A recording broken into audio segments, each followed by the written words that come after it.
Radhe Radhe friends, हमारे YouTube channel में आपका बहुत बहुत स्वागत है। बंधुओं, अब हम भगवत गीता का 8वां अध्याय श्रवण करेंगे।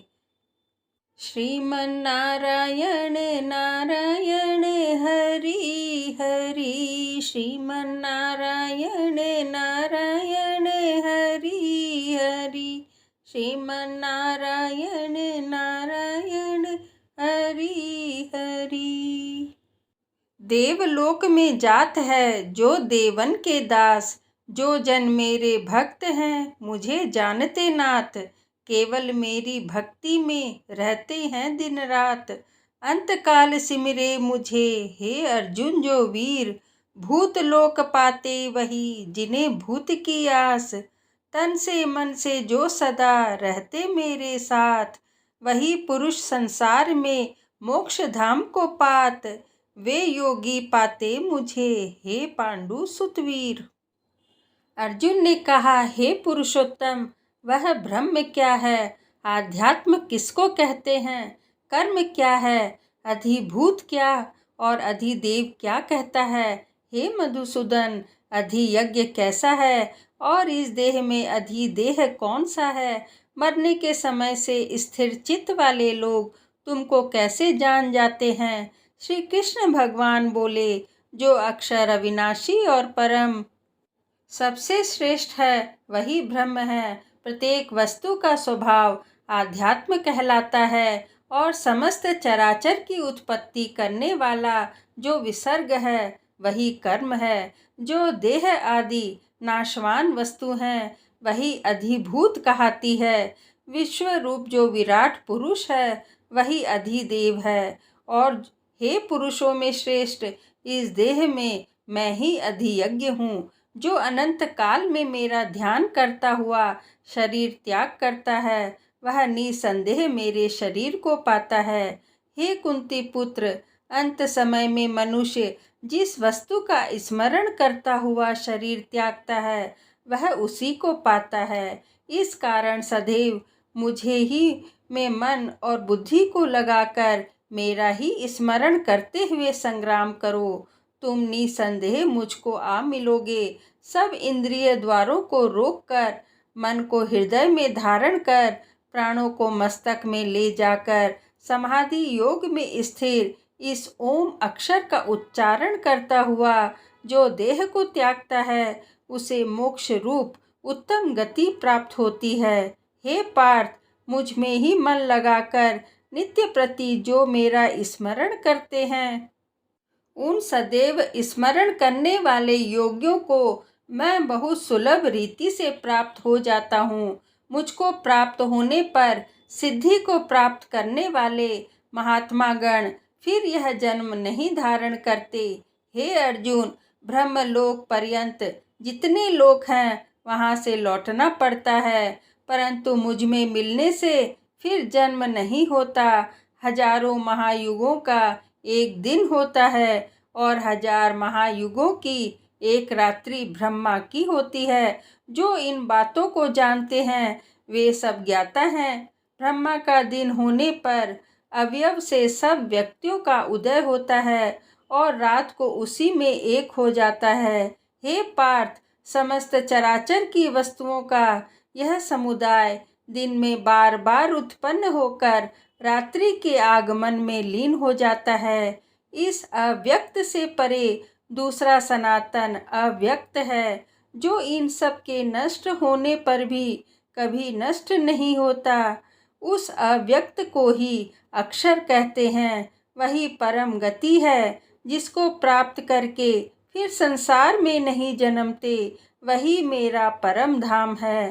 हे पार्थ, जिसके अंतर्गत सब प्राणी है और जिसने समस्त जगत का विस्तार कर रखा है वह श्रेष्ठ पुरुष अनन्य भक्ति से ही मिलता है। हे भारत, जिस काल में योगी जन देह छोड़कर फिर नहीं लौटते हैं और जिस काल में लौट आते हैं, अब वह समय बतलाता हूँ। अग्नि प्रकाश और दिन तथा शुक्ल पक्ष ऐसे ही उत्तरायण के 6 महीने में मृत्यु को प्राप्त हुए ब्रह्मादि को प्राप्त होते हैं। धूम्र रात कृष्ण पक्ष दक्षिणायन के 6 महीने इनके मध्य गमन करने वाले चंद्रमा की ज्योति को पहुँचते हैं और लौट आते हैं। संसार को नित्य चलाने वाली शुक्ल और कृष्ण नाम की 2 गतियाँ हैं। एक से आने पर लौटना पड़ता है और दूसरी पर फिर लौटना नहीं होता। हे पार्थ, योगी इन दोनों का तत्व जानता है, इसी से मोह में नहीं पड़ता। अतएव ए अर्जुन, तुम सदा योग युक्त हो। वेद, यज्ञ, तप और दान में जो पुण्य फल बतलाए हुए हैं, योग से उन सबको अधिक ऐश्वर्य प्राप्त होता है और सर्वोत्तम स्थान पाता है। इस तरह भगवत गीता का 8वां अध्याय संपूर्ण हुआ। तो प्रेम से बोलिए ओम नमो भगवते वासुदेवाय नमः। ओम नमो भगवते वासुदेवाय नमः। ओम नमो भगवते वासुदेवाय नमः। 8वें अध्याय का महात्म्य। श्री नारायण जी बोले, हे लक्ष्मी जी, दक्षिण दिशा में नर्मदा के तट पर एक नगर है। उसमें सुशर्मा नामक एक बड़ा धनवान विप्र रहता था। एक दिन उसने एक संत से पूछा, हे ऋषि जी, मेरे संतान नहीं हैं। तब ऋषिवर बोले, तू अश्वमेघ यज्ञ कर, बकरा देवी पर चढ़ा, देवी तुमको पुत्र देगी। तब उस विप्र ने यज्ञ करने को एक बकरा मोल लिया, उसको स्नान करा के मेवा खिलाई। जब उसको मारने लगा तब वह कह कह शब्द करके हंसा। जब ब्राह्मण ने पूछा, हे बकरे, तू क्यों हंसा है? बकरे ने कहा, पिछले जन्म में मेरे भी संतान नहीं थी। तब एक ब्राह्मण ने मुझे भी अश्वमेघ यज्ञ करने को कहा था। मैंने सारी नगरी में बकरा ढूंढा, परंतु बकरा हाथ न लगा। ढूंढते ढूंढते एक बकरी का बच्चा दूध पीता मिला। उस बच्चे समेत बकरी को मोल ले लिया। तब उसको बकरी के स्तन से छुड़ाकर यज्ञ करने लगा। तब बकरी बोली, अरे ब्राह्मण, तू ब्राह्मण नहीं जो मेरे पुत्र को होम में देने लगा है, तू महापापी है। क्या यह कभी सुना है कि पराये पुत्र को मारने से किसी ने पुत्र पाया है? तू अपनी संतान के लिए मेरे पुत्र को मारता है, तू निर्दयी है, तेरे पुत्र नहीं होगा। वह बकरी बहुत कुछ कहती रही, पर मैंने एक न मानी। तब बकरी ने श्राप दिया कि तेरा गला भी इसी तरह कटेगा। इतना कहकर वह बकरी तड़प तड़प कर मर गई। कई दिन पीछे काल भी आया। यमदूत मारते मारते धर्मराज के पास ले गए। धर्मराज ने कहा, इसको नरक में डाल दो, यह पापी है। फिर नरक भोग कर बंदर की योनि मिली। तब मुझे एक बाजीगर ने मोल ले लिया। वह मेरे गले में रस्सी बांध कर द्वार द्वार सारे दिन भागता फिरे, खाने को थोड़ा दिया करे। जब वानर की देह छूटी तो कुत्ते का जन्म पाया। एक दिन मैंने किसी की रोटी चुरा खाई, तब उसने ऐसी लाठी मारी कि पीठ टूट गई। उस दुख से मेरी मृत्यु हो गई। फिर घोड़े की देह पाई। उस घोड़े को एक भटियारे ने मोल ले लिया। वह सारे दिन चलाया करे, खाने पीने की खबर ना लेवे। सांझ के समय एक छोटी सी रस्सी बांध छोड़े, ऐसा बांधे कि मैं अपनी मक्खी भी नहीं उड़ा सकूं। एक दिन 2 लड़के और एक कन्या मेरे ऊपर चढ़कर मुझे चलाने लगे।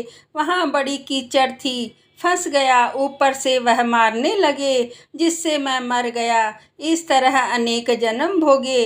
अब मैंने बकरे का जन्म पाया है। मैंने जाना था अब मैं सुख पाऊंगा, सो अब तूने मुझे मोल ले लिया और छुरा मारने लगा है। तब ब्राह्मण ने कहा, अरे बकरे, तुझे भी जान प्यारी है, सुन। अब मैं अपनी आंखों देखी कहता हूँ। कुरुक्षेत्र में चंद्र सुशर्मा नामक स्नान करने आया। उसने ब्राह्मण से पूछा, ग्रहण में कौन सा दान करूं? उसने कहा, हे राजन, काले पुरुष का दान कर। तब राजा ने काले लोहे का पुरुष बनवाया, नेत्रों में लाल जड़वा, सोने के आभूषण पहना तैयार किया। तब वह काला पुरुष कह कह शब्द करके हंसा। राजा डर गया कि कोई बड़ा अवगुण है जो लोहे का पुरुष हंसा। जब राजा ने बहुत दान किया तो फिर हंसा और ब्राह्मण से बोला, हे ब्राह्मण, तू मुझे लेगा? ब्राह्मण बोला, मैंने तेरे सरीखे कई पचाए हैं।